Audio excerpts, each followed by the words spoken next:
There are moments in life when the path ahead feels blurry. You try to plan, you try to prepare, yet nothing seems to go according to the script you imagined. The job you thought was secure slips away. The relationship you hoped would last begins to break. The future you dreamed of suddenly feels out of reach. And in those moments of uncertainty, your heart starts to whisper, "What now? Where do I go from here?" It is in times like these that trust in Allah becomes not just a choice, but a lifeline. Trusting Allah does not mean you will have all the answers. It does not mean that the road will suddenly become smooth. It means you choose to believe that even in your confusion, there is clarity with Allah. Even when you cannot see tomorrow, He already knows what it holds. Uncertainty can feel heavy because we, as human beings, crave control. We want to know the outcome, we want guarantees, but life does not work that way. Allah reminds us through every twist and turn that control was never in our hands to begin with. When a door closes, it is because He has written something better. When plans fall apart, it is because He is guiding you to a plan greater than your imagination. Trust is not built when everything is easy. It is built when everything is uncertain. When you wake up with questions but still put your head down in sujood, that is trust. When tears fall but you whisper, "I know you have a reason," that is trust.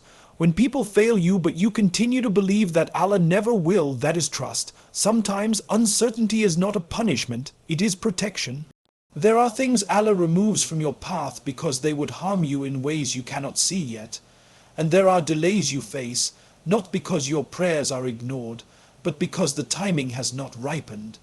Trusting Allah means believing that every delay has wisdom and every no has a hidden yes. Remember this, uncertainty is temporary, but Allah's plan is eternal. You may feel like you're in the middle of chaos, but Allah already sees the ending. And the ending, for the believer who trusts, is always goodness. Maybe not in the way you pictured it, but in the way your soul needs it most. So, when life feels uncertain, let your trust become your anchor.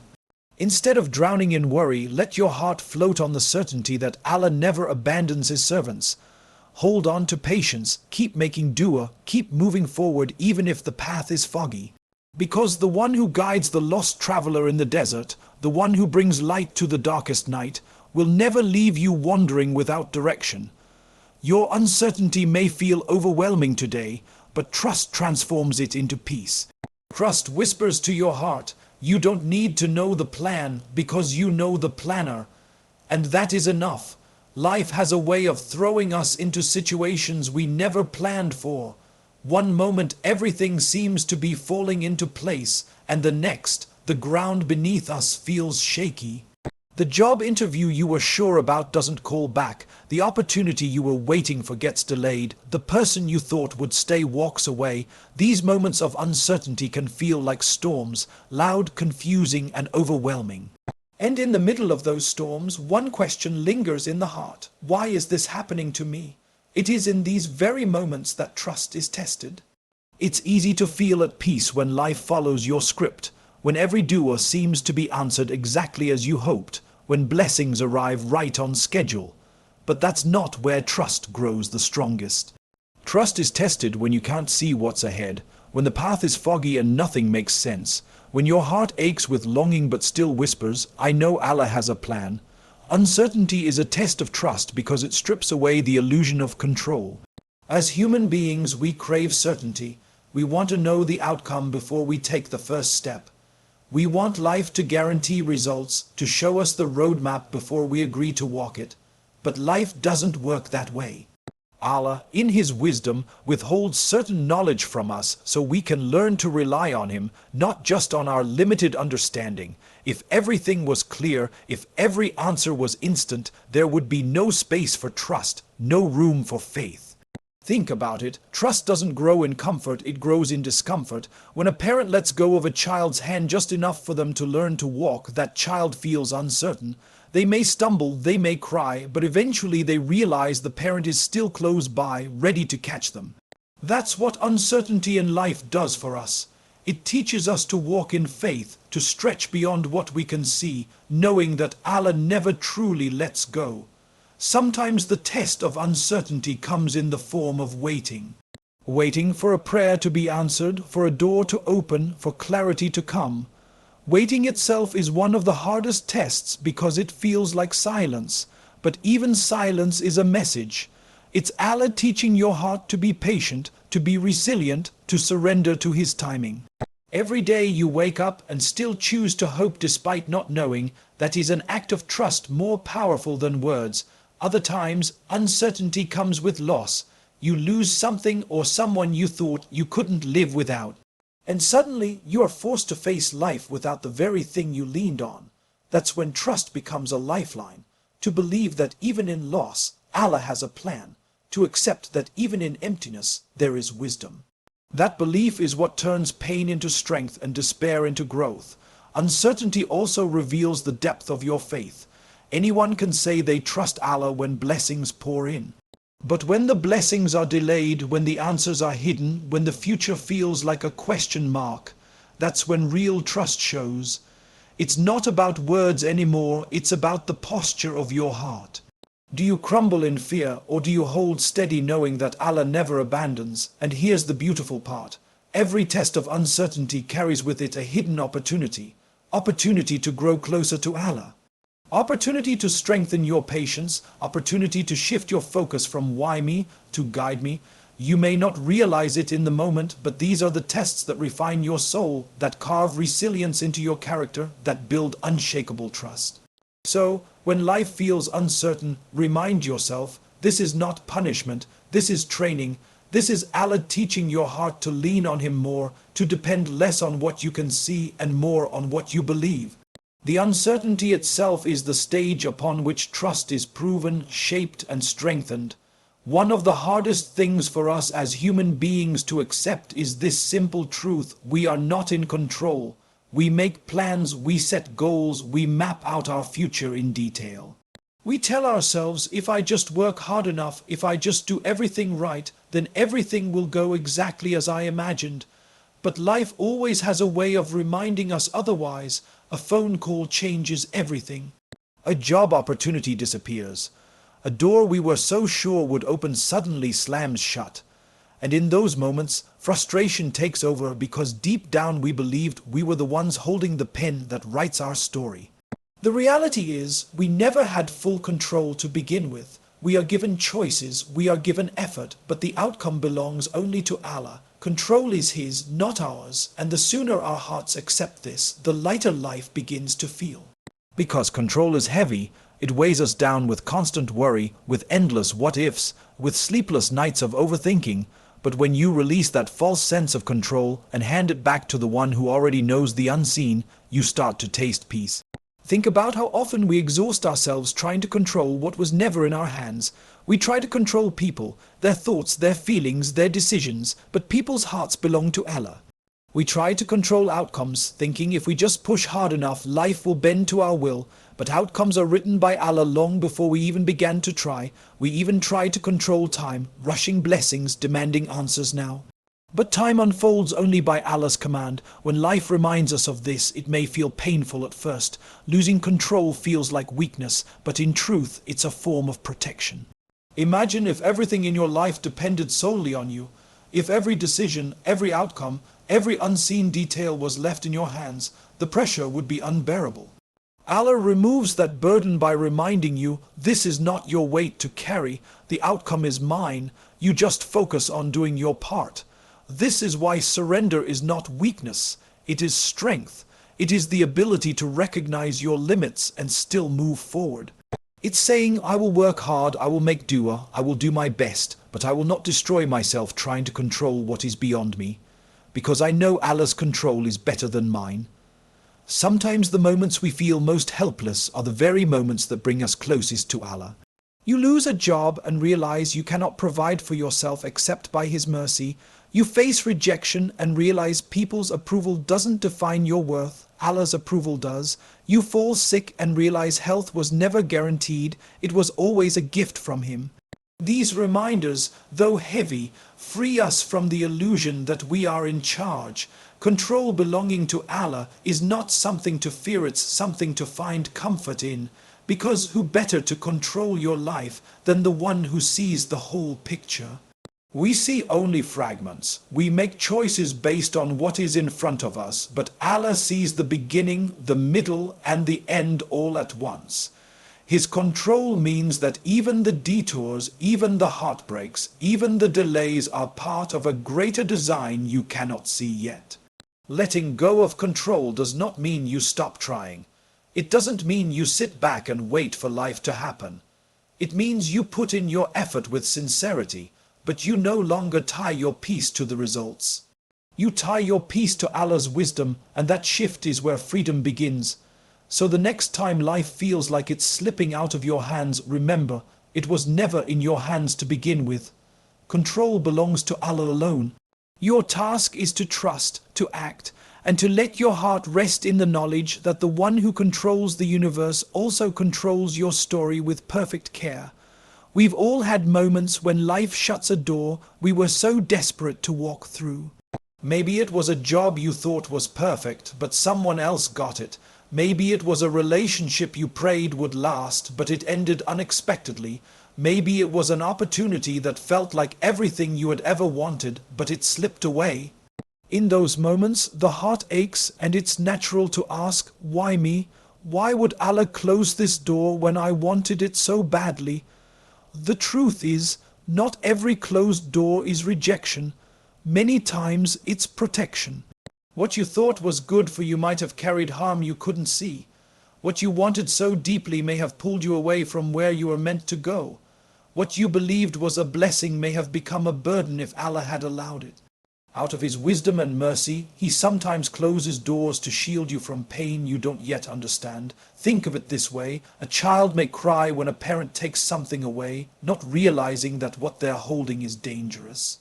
The child only feels the loss, but the parent sees the bigger picture. In the same way, Allah removes things from our lives not to punish us, but to protect us. You may not see the danger, but He does. You may not understand why now, but one day you will look back and realize that losing what you thought you needed was actually saving you. Closed doors also redirect us. Sometimes we become so fixated on a plan that isn't meant for us, and Allah has to gently, or sometimes firmly, push us away from it.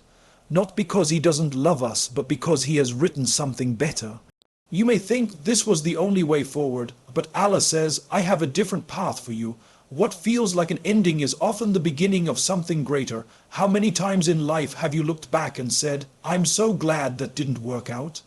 At the time, you couldn't see it. You felt hurt, confused, maybe even angry. But later, you realized that the closed door was the very thing that led you to where you were meant to be. That relationship ending allowed you to grow stronger. That job rejection opened the way for a better career. That delay in your plans gave you time to prepare for something you didn't even know was coming. It's important to remember that Allah's protection isn't always obvious.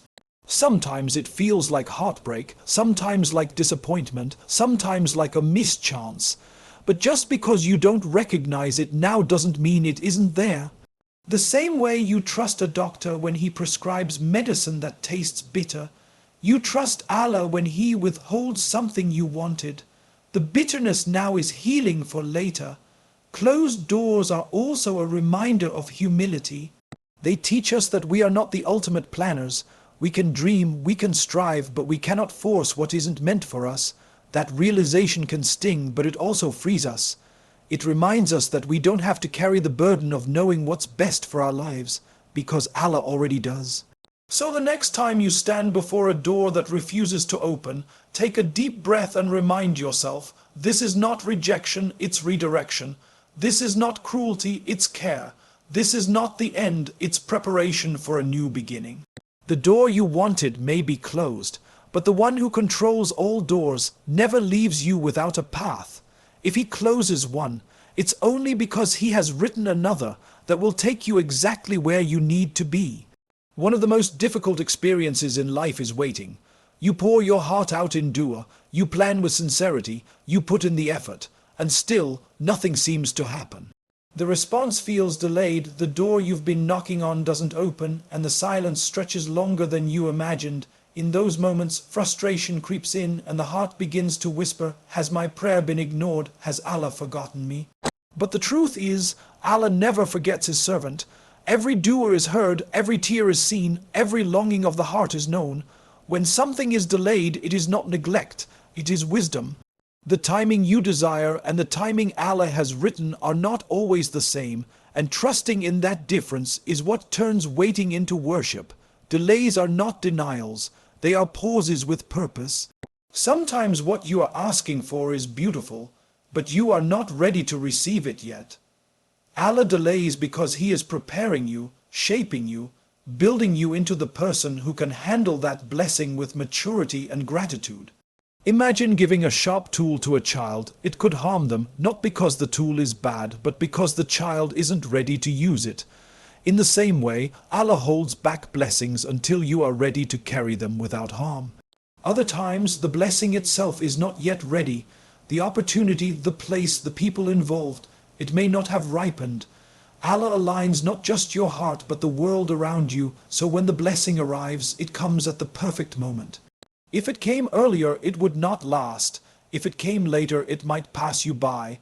The delay ensures that everything falls into place with divine precision. Delays also teach patience, and patience is not a small lesson. It is the foundation of growth, the mark of true strength. Anyone can be grateful when things arrive instantly, but to remain grateful while waiting, to keep trusting while the heart longs, that is a higher level of faith. Every day you endure with patience is a day of silent worship, a day recorded with reward. Sometimes delays even protect your heart from disappointment. You may think you are ready, but deep inside you are fragile. If Allah gave you everything you wanted instantly, the weight of it might crush you. The delay gives you time to grow, to strengthen your trust, to shift your focus from the gift to the giver. That way, when the blessing finally comes, it does not become a distraction but a means of drawing closer to Him. Think about how often people look back and realize, I'm glad that prayer wasn't answered right away. At the time, the waiting felt unbearable, but later the wisdom becomes clear. The delay gave them something better, something more lasting, something their heart truly needed. What felt like silence was actually preparation. Delays also remind us of our dependence. We live in a fast-paced world where everything is at our fingertips. Food delivered in minutes, messages sent instantly, answers found in seconds. But Allah teaches us through delays that not everything bends to our timing. Some things require surrender. Some things require us to lift our hands in dua not once, but again and again until our hearts soften and our trust deepens. The delay turns prayer into a constant conversation, not a single request. So, when you find yourself in a season of waiting, don't let despair take over. Instead, see the delay for what it is, an act of divine wisdom, a lesson in patience, a preparation for greater things. A shield from harm you cannot yet see. The delay itself is a form of care, proof that Allah is paying attention to every detail of your life, even the timing of your blessings. Fear is one of the heaviest feelings a person can carry. It creeps into the heart in moments of uncertainty. Fear of failure, fear of loss, fear of the unknown. Sometimes it is fear of not being enough, and other times it is fear of being left behind. Fear can keep you awake at night, replaying the same thoughts, the same what-ifs, until your chest feels tight and your mind feels trapped. But there is something stronger than fear. Trust in Allah. Trust is not about pretending the storm isn't real. It's not about denying that life is hard. Trust is about believing that even in the middle of the storm you are not alone. Fear whispers, you won't survive this. But trust answers, Allah is with me and He never abandons me. That simple shift turns fear into peace, not because the problem disappears, but because your heart finds an anchor. Think about the difference between a traveler lost in the desert with no map, and a traveler lost in the desert but guided by someone who knows the land. The desert is the same, endless, harsh, overwhelming, but the one with a guide walks with calmness, while the one without a guide panics. Life is that desert, and trust is what assures you that you are not wandering alone. Allah is guiding even when you cannot see the direction. Fear grows when we imagine the future without Allah's mercy. We picture tomorrow as if we will face it on our own strength, forgetting that Allah will be there tomorrow just as He is here today. Trust shrinks fear because it reminds us that the same one who carried us through the past will carry us through the future. The same one who gave us strength before will give it again. Trust also teaches us that fear doesn't have to control us. You can feel afraid, but you don't have to live afraid. You can acknowledge the uncertainty, but still choose to keep walking. That choice comes from knowing that outcomes are in Allah's hands, and His hands are the safest place for them to be. You may not know how everything will unfold, but you know who is unfolding it. That knowledge alone softens the heart, like light breaking through the cracks of darkness. There is also a hidden mercy in fear itself. Fear reminds us of our weakness, and in doing so it pushes us back to Allah. Without fear we might grow arrogant, thinking we are self-sufficient, but when fear grips the heart, dua flows more sincerely. Trust grows deeper. You start to lean on Allah, not as a last resort, but as your first response, and slowly that trust replaces fear with calmness, like a fire being cooled by rain. Think of the many moments in your life when you thought you wouldn't make it through. Times you felt overwhelmed, lost, or broken, yet here you are. Fear told you this is the end, but Allah carried you to a new beginning. Each of those experiences is proof that fear is loud, but Allah's care is louder. And the more you reflect on that, the easier it becomes to let trust rise above fear. When you trust, you stop rehearsing disasters in your mind. You stop tormenting yourself with what-if scenarios that haven't even happened. Instead, you train your heart to say, whatever happens, Allah will take care of me. That mindset turns sleepless nights into peaceful rest. It turns anxiety into acceptance. It turns fear into faith. So when fear comes knocking at your heart, don't try to silence it by your own strength. Answer it with trust. Remind yourself that fear may predict chaos, but Allah promises mercy. Fear may say the road ahead is too dark, but trust whispers that Allah is the light in every darkness. Fear may say you are not strong enough, but trust assures you that Allah's strength is always near. And in that assurance, the heart finally breathes peace. One of the hardest parts of life is not knowing what comes next. We crave certainty. We want to see the map before we begin the journey. We want to know how the story ends before we take the first step. That's why uncertainty feels so heavy. It strips us of control. But here is the truth. We don't need to know the plan because we know the planner. Think about it. How many times in your life did things turn out differently than you imagined, yet better than you expected? Maybe you prayed for one path, but Allah closed that door and opened another. At the time it felt painful. You wondered why He didn't answer, but looking back, you realized that His choice was full of wisdom. The plan you thought you needed was not as good as the plan Allah had written. This is the essence of trust. It's believing that you don't have to hold the blueprint of your life because Allah already holds it. You don't need to figure out every detail because the details are in the care of the one who never forgets, never miscalculates, never makes a mistake. When we try to control everything, we exhaust ourselves. We stress over outcomes, over timing, over how and when things will work out. But when we surrender the plan to the planner, we breathe easier, the heart feels lighter.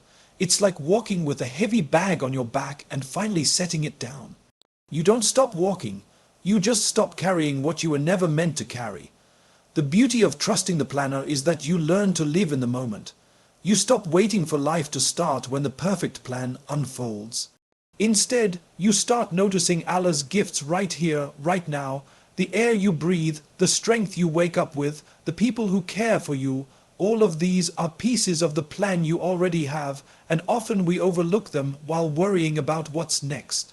You also begin to realize that delays are not denials. Just because something hasn't happened yet doesn't mean it won't happen. Allah is not saying no, He might just be saying not yet. The planner sees the whole picture while we only see fragments. What feels like a setback may actually be protection. What feels like silence may actually be preparation. Imagine someone standing close to a painting. They can only see random strokes of color, patches of blue or red that make no sense. But when they step back, the full image is revealed and every stroke has meaning. Our lives are like that painting. We see small strokes and sometimes they seem random or painful, but Allah sees the full picture and every detail has a purpose. This doesn't mean we stop making efforts. Islam teaches us to tie our camel and then trust Allah. That means we plan, we prepare, we strive. but we don't let our hearts become enslaved to the outcome. We remind ourselves that outcomes belong to Allah, not us. And once we've done our part, we let go of the worry and hold on to the planner. There is incredible peace in this surrender. You don't have to predict the future because you trust the one who controls it. You don't have to see the road ahead because you trust the one who lights the path. You don't have to know how things will work out because you trust the one who has already written the story. And here's the most comforting part. The planner is not just powerful, but merciful. He doesn't write our stories with cold logic, he writes them with love. His plan is not just perfect in wisdom, but perfect in compassion. Even when it hurts, there is mercy in it. Even when it breaks you, there is healing hidden within it. So, when you feel lost, remind yourself, you don't need the plan, you only need the planner. The map is already drawn, the path already designed. Your only task is to walk with trust, to surrender with faith, and to believe that whatever unfolds, it is written with care, with wisdom, and with love from the one who knows you better than you know yourself.